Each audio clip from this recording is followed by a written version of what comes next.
بسم اللہ الرحمن الرحیم۔ السلام علیکم، میرا نام معید جعفری ہے۔ بلاگ میں ایک بار پھر خوش آمدید۔ چینل کو پلیز سبسکرائب کریں، ویڈیو کو لائک اور شیئر کریں اگر آپ کو پسند آئے۔ پاکستان کے اندر انصاف کا بول بالا ہوتا چلا جا رہا ہے۔ آج کے دن عدالتوں نے یہ فیصلہ کیا ہے کہ وہ لوگ جن کے بارے میں عدالتوں نے یہ کہا تھا کہ یہ 9 مئی کے جو مجرمان یا ملزمان ہیں، ان کو قانون کی روشنی میں جلد سے جلد 4 مہینے کے اندر اندر اس کا فیصلہ کیا جائے اور جو گنہگار ہیں ان کو آئین اور قانون کی روشنی میں سزائیں دی جائیں۔ اس معاملے کو مزید مت لٹکایا جائے، چاہے وہ حکومت جو اس کو پروسیکیوٹ کر رہی ہے اس کی لیجیٹمیسی کو اسٹیبلش کرنے کے لیے جو الیکشن ہے اس کے اندر دھاندلی کے کیس اگلے 3-4 سال اور بھی لمکتے رہے، مگر ان کو کوئی تیزی سے حل کرنے کی اور فیصلہ کرنے کی قطعاً کوئی ضرورت نہیں ہے۔ ضرورت اس بات کی ہے کہ ان لوگوں نے جن لوگوں نے اپنے جمہوری حق کو استعمال کیا، جنہوں نے اپنے آئینی حق کو استعمال کیا احتجاج کرنے کے، پیسفل اسمبلی کے، ان میں سے اگر کسی نے جو ہے وہ دھاوا بولا، کسی نے توڑ پھوڑ کی، تو ثبوتوں کے اور گواہوں کے روشنی کے اندر ان کو سزائیں دی جائیں۔ اور اس کا استعمال کرتے ہوئے آج عدالت نے پنجاب اسمبلی کے اندر احمد بھچڑ جو ہیں ان کو پی ایم ایل این کے جو کیا کہتے ہیں پاکستان تحریک انصاف کے اپوزیشن لیڈر ہیں پنجاب اسمبلی میں، اور پاکستان تحریک انصاف کے اور ایم این اے احمد چٹھا صاحب، ان کو سمیت ان دو کے 32 لوگوں کو 10-10 سال کی جو ہے وہ قید سنا دی ہے۔ اسی ضمن میں لاہور کی انسداد دہشت گردی کی عدالت میں بھی اس وقت کسی طرح کا کیس چل رہا ہے، اور ایسا ہی کچھ نہ کچھ وہاں سے بھی متوقع ہے۔ یہ بات میں آپ کو پہلے 2 دن پہلے جب آپ کو بتا رہا تھا کہ ان کیسز کی حقیقت جرا میں چل کیا رہا ہے، یہ وہ کیسز جو کہ چھپا کے کیے جا رہے ہیں، جو کہ ایک ملٹری ٹرائل کا جو ہے وہ شکل لے چکے ہیں، ان کے اندر حقیقت کیا ہے قانون کی، گواہوں کی اور ثبوت کی، اور سب کا بتانے کا وجہ یہ تھی، مقصد یہ تھا کہ یہ 4 مہینے کے اندر کیسوں کو نپٹانے کا جو تھا وہ آرڈر نہیں تھا۔ یہ آرڈر تھا 4 مہینے کے اندر اندر یہ سارا کا سارا کھیل جو ہے اس کو اس کے اگلے فیز میں داخل کرنے کا، اور وہ یہ ہے کہ پاکستان تحریک انصاف اس سے پہلے، یا پاکستان تحریک انصاف کے وہ لیڈران جن میں ابھی بھی کوئی ریڑھ کی ہڈی، کوئی سپائن بچی ہے، کوئی جذبہ بچا ہے، ان کو ایک اور ریمائنڈر دیا جائے۔ اس ولاگ کے اندر آپ کو یہ بتانا انتہائی اہم ہے کہ یہ سب کا سب اس وقت ہی کیوں ہوا ہے، اس سے کس کس کو کیا کیا فائدہ ہوگا، اور اس سب کے نتیجے میں آئندہ آنے والے وقت کے اندر پاکستان کے سیاسی منظرنامے کی کیا شکل بنے گی۔ اب یہ ساری کی ساری باتیں آپ کو بتانے سے پہلے یہ بات بھی جاننا انتہائی ضروری ہے کہ پاکستان تحریک انصاف کی جانب سے ابھی تک کوئی ریاکشن اس فیصلے کو آئے ہوئے 2 سے 2.5 گھنٹے ہو گئے ہیں، مگر ابھی تک کوئی آفیشل ریاکشن سامنے نہیں آیا۔ اس کی کیا وجوہات ہو سکتی ہیں؟ اب یہ بھی سینٹ کے الیکشنز کے اندر بہت ساری ایڈجسٹمنٹس ہوئی ہیں، کیا ان کا تعلق ہے، کیا یہ کوئی ٹریڈ آف ہے؟ یہ ساری کی ساری کہانی ڈسکس کریں گے۔ مگر اس وقت ان لوگوں کو، اور اگر لاہور میں سے جو ہے لوگ جو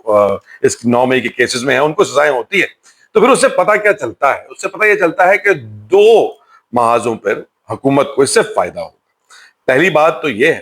کہ پاکستان تحریک انصاف نے جو ایک ریلی اور ایک احتجاج کا سلسلہ شروع کرنے کا فیصلہ کیا ہے، اور وہ 5 اگست کی تاریخ اب آہستہ آہستہ قریب سے قریب تراتی چلی جا رہی ہے، تو اس سے پہلے کہ وہ سب کا سب شروع ہو، اس سے پہلے کہ مومنٹم بنے، تو یہ فیصلے جو ہیں پاکستان تحریک انصاف کے لوگوں کو، پاکستان تحریک انصاف کے لیڈران کو ایک جسے کہتے ہیں نا وارننگ، ایک کڑی وارننگ کے طور پر ہے کہ بھائی نہ صرف یہ کہ آپ لوگوں کو جیل میں پھینک دیا جائے گا 10-10 سال کے لیے، بلکہ یہ کہ آپ کے جو کیسز چلائے جائیں گے ان کا نتیجہ کیا ہے، ان کی نوعیت کیا ہے۔ آج کے کیس کے اندر ان ملزمان کے وکلاء نے جو باتیں بتائیں، انہوں نے کہا کہ احمد چٹھا کے حوالے سے تو نہ کوئی گواہ تھا، نہ کوئی ثبوت تھا کہ انہوں نے کوئی توڑ پھوڑ کی یا کسی گروہ کو لیڈ کیا، جا کر وہاں پر توڑ پھوڑ کرنے کے بارے میں کہا، پیسفل احتجاج کے علاوہ کچھ کیا۔ مگر جو جج صاحب تھے ماشاءاللہ سے وہاں پہ، انہوں نے کہا کہ جلدی جلدی ریپ اپ کریں، یہ باتیں میٹر نہیں کرتی، ہم نے فیصلہ سنانا ہے، لکھنا نہیں ہے، سنانا ہے، کیونکہ لکھنے کا کام تو پہلے سے ہو چکا۔ تو وہ فیصلہ سنا دیا گیا، اس میں نہ تو گواہ، نہ کوئی ثبوت، نہ کوئی قانون، ان ساری چیزوں کی، اس طرح کی بکواسیات کی کوئی ضرورت نہیں ہے، جبکہ ملک کی ترقی، ملک کی خوشحالی اور ملک کے اندر گڈ گورننس جو ہے اس کے بارے میں بات کرنی ہو، اس کی جانب جانا ہو، تو یہ ایرے غیرے نتو خیرے جو ہیں ان کا کیا لینا دینا؟ ان لوگوں کو جیل ہوتی ہے یا نہیں ہوتی؟ 10 سال کے لیے ان کو اپنی زندگیوں سے، اپنے خاندانوں سے کٹنا پڑتا ہے. یہ کسی کانسٹیچوئنسی سے لاکھوں لوگوں کا، ہزاروں لوگوں کا ووٹ لے کر ان کی امنگوں کو، ان کی ضروریات کو اسمبلی میں ریپرزینٹ کرنے آئے ہیں، یہ نہیں آئے ہیں. یہ سب کچھ میٹر نہیں کرتا. میٹر یہ کرتا ہے کہ ہمیں فیصلہ سنانا ہے کیونکہ لکھا جا چکا. اس سارے کے باوجود اب ایک تو یہ ہے کہ خوف اور ہراس پھیلے گا. دوسرا جو مقصد اس سب سے سرو ہوگا وہ یہ ہے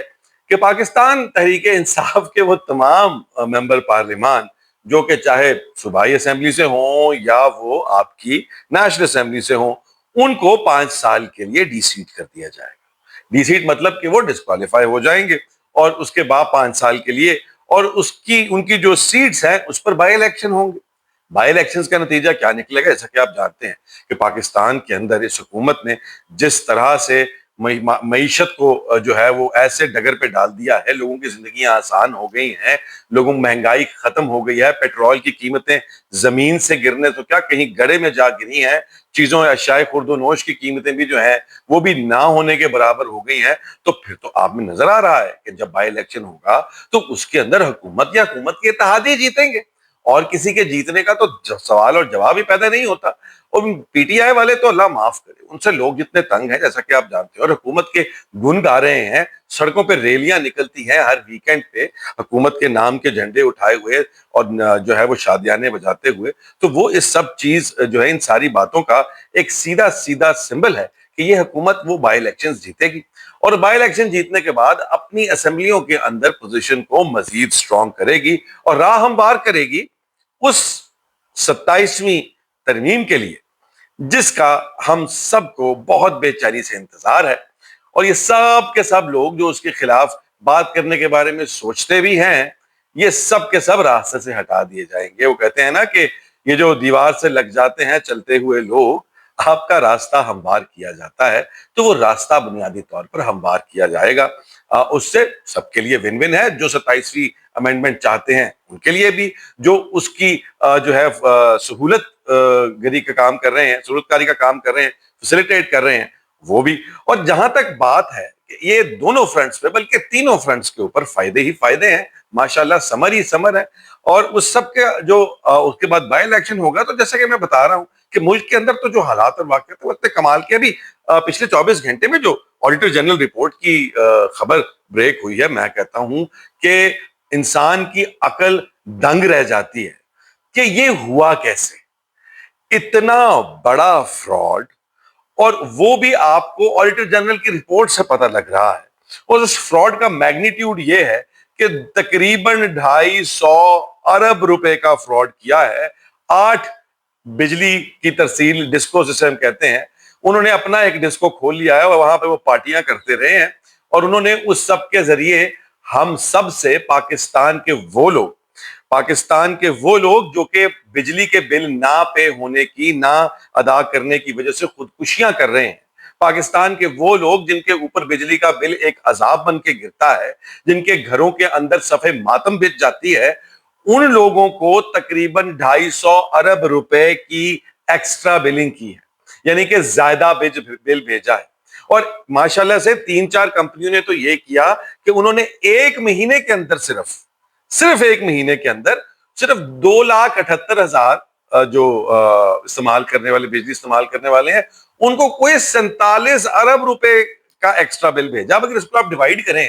تو یہ کوئی تقریباً 1,70,000 روپے ایکسٹرا فی کس کے حساب سے بنتا ہے. تو اب یہ اس کے اندر ظاہری بات ہے کمرشل بھی ہیں لوگ، میرا خیال ہے، کیونکہ اگر کسی عام انسان کا بل 1,72,000 روپیہ عام روٹین سے زیادہ آ جائے تو وہ تو ویسے ہی پس کے مر جائے گا. مہنگائی کے حوالے سے وہ حالات آپ کی آنکھوں کے سامنے، کتنی دفعہ بار بار بات کریں پیٹرول کی، کتنی دفعہ بار بار بات کریں باقی چیزوں کی، ٹیکسیشن کی. جو غریب آدمی اپنے گھر کی ضروریات کے لیے یہ ٹیمو شیمو سے چیزیں منگوا لیتا تھا، اس کے اوپر 5% جو ہے وہ ایڈیشنل ٹیکس ڈالا اور 17% جی ایس ٹی ڈال کے 25% سے اوپر پہنچا دیا ہے، تاکہ اب وہ وہاں سے بھی جو چیز کو تقریباً 1,000-1,200 کی آتی تھی وہ اب 7-8 ہزار روپے کی خریدنے، وہ بھی ان کے ہاتھ سے نکل گیا. تو بنیادی طور کے اوپر کفن خریدنے کا شاید صرف مارجن رہ گیا ہے. اس ملک کے اندر غریب آدمی کے لیے، مگر وہ خوش ہے، وہ اس بات پر انتہائی مطمئن ہے کہ پاکستان ترقی کی راہ پر گامزن ہے، اس کو نظر آ رہا ہے کہ ہم نے کس طرح بھارت کا منہ بند کروا دیا ہے، اور یہی کافی ہے۔ پاکستانی ایک خوددار اور جذباتی قوم ہے کہ وہ باہر کھڑے ہو کر دوستوں میں بیٹھ کر جب گپ لگا کر پاکستان کی بھارت پر جو ہے وہ فتح کو اس کا مزہ لیتا ہے، اس کا چسکا لیتا ہے، تو گھر آ کر جو قیامت اس کے اوپر یا جو آنے والے دن کا عذاب اس کے اوپر خرچوں کا پڑنا ہے وہ اسے بھلا دیتا ہے، اور وہ جو اس سارے سائیکل کے اندر روز جیتا اور روز مرتا ہے، مگر کوئی فرق نہیں پڑتا، کیونکہ پاکستان کے اندر وہی شہزاد روئے کی بات پر ختم کریں گے کہ مجھے فکر یہ نہیں ہے کہ یہ ملک کیسے چلے گا، مجھے فکر یہ ہے کہ کہیں ایسا ہی نہ چلتا رہے۔